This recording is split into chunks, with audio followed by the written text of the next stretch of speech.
সবকিছুকে অস্ত্র বানাও। একটা যন্ত্র আমার দিকে ঘুরে গেল। আমরা একটা বড় গুহার মতো জায়গায় ঢুকে গাইস, ওরা আমার হাত ধরে টেনে নিয়ে যাচ্ছে। এখন তোমাকে আসল জিনিসগুলো দেখাবো। গাইস দেখো, আমরা একটা বড় গুহার মতো জায়গায় ঢুকলাম।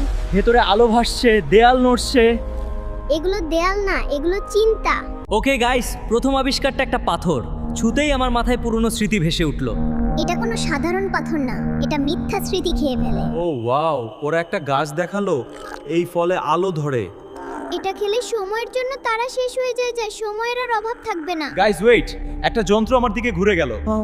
আমি প্রশ্ন করার আগেই ওটা শব্দ করলো। এটা তোমার মনের প্রশ্ন না বলতেই জেনে ফেলে আর উত্তরও দিয়ে দেয়। এই গাইস, আমরা একটা পথ দিয়ে হাঁটছি, মাটি নরম হয়ে গেল, ভিতরে পা ঢুকে গেল। এই পথ শুধু সত্যবাদীকে ভাসিয়ে রাখবে। তোমরা মানুষেরা সবাই মিথ্যাবাদী। আমি মিথ্যা বলিনি। গাইস লিসেন, আমি জিজ্ঞেস করলাম এগুলো পৃথিবীতে কেন নেই।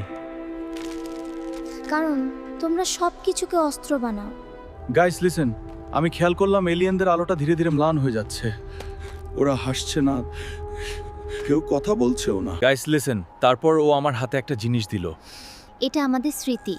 যদি তুমি ভুলে যাও আমরা ছিলাম। এই জিনিসটা মনে করিয়ে দেবে।